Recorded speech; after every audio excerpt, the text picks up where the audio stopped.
Hello everyone, and welcome to another video. Now, as you might have seen from my last community post, I've been pretty busy with studying for exams, and the last video I made was pretty serious, so I thought it would be fun to do something a little less serious, and show off a few other collections of things I like to collect, as opposed to just model railway stuff. But since this is a rail-themed channel, we will start off with some pieces of rolling stock I've acquired. So right here, this is a Great Western brake van, and this is a Great Western ventilated goods van, and this is a Great Western mineral wagon. You might have guessed I like Great Western rolling stock. I figure my channel art is Great Western themed, so it's appropriate that as much of my collection as possible should be Great Western. But with that out of the way, let's move on. Alright, branching off from model railways just a touch, another thing I try to collect a bit of is Thomas on physical media. So this is the 20th anniversary edition Blu-ray of Magic Railroad, which I actually watched for the first time ever last year, and it's actually a pretty good film. I know people have a range of opinions about it, but I like it. And then here's Blue Mountain Mystery, which is pretty universally well liked. Hero of the Rails, which is a little more controversial, I don't think is the right word, but it's definitely not as well liked as Blue Mountain Mystery, but I like it. And this is the Series 20 DVD set. Now, I actually had to have most of these imported from Canada because they are the UK dubs, which, growing up in the UK, I have a tendency to prefer over the US versions.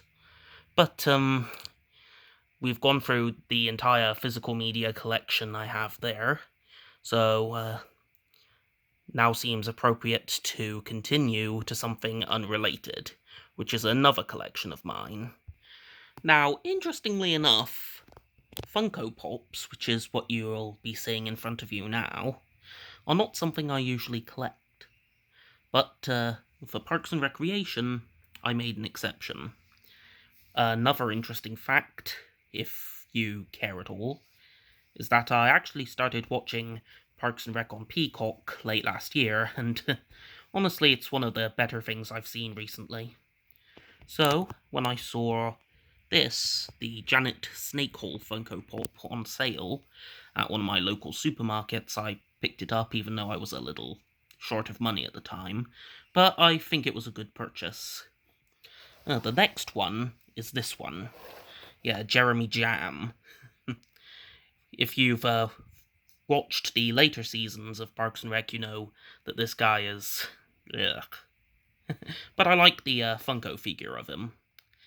Another interesting little tidbit is that when I picked this guy up from another local supermarket of mine, they just had tons and tons of this guy. I don't know why. I've heard that recently Funko Pop has had to dispose of $30 million worth of their merch in landfills, so I guess the market for these has crashed. But I guess if you're getting into collecting these, or have been collecting these for a while, that might be good news, since the prices might come down, but I'm not an expert, so don't quote me on that. Okay, and the most recent acquisition of this lot is this guy, Ron Swanson. And that's just about all I have to say here. There's not really a story to this figure, I just ordered him online, but easily the favourite of the set I have. And with that said, I'll swiftly continue to the last little collection I want to show you today. Last but not least are the Amiibos, which is what I believe these are called. Now, these three are the Super Mario Odyssey wedding-themed Amiibos that I bought 5 years ago now. Whoa. Yeah, 5 years ago with my physical copy of Odyssey that I bought actually back when I was still living in the UK, so yeah, I've had these for a long time, but not nearly as long as this little guy. Now this came packed in with a physical copy of Super Mario Maker for the Wii U that I got, must have been around 2015 or 2016. Yeah, I think it was 2015, so I've had this little guy for 7 years. Unfortunately, he's taken some damage, but overall still in good condition. I unfortunately don't have a Wii U anymore, but you know. And then this generic Princess Peach amiibo, there's no particular story here. I bought it a couple years ago online, and that's all that can be said for that. Alright, so I hope you found something interesting in this video. I wanted to make a video a little more relaxed than before, because of the rather tense subject matter of that video, and also because I've been studying for exams. I also wanted to show off a few other little collections that I have going. You might have guessed I like to collect things. I actually also have an extensive Has-Been Hotel and Hell of a Boss collection. Would you like me to show off that? If so, feel free to let me know. But until then, thank you for watching, and goodbye.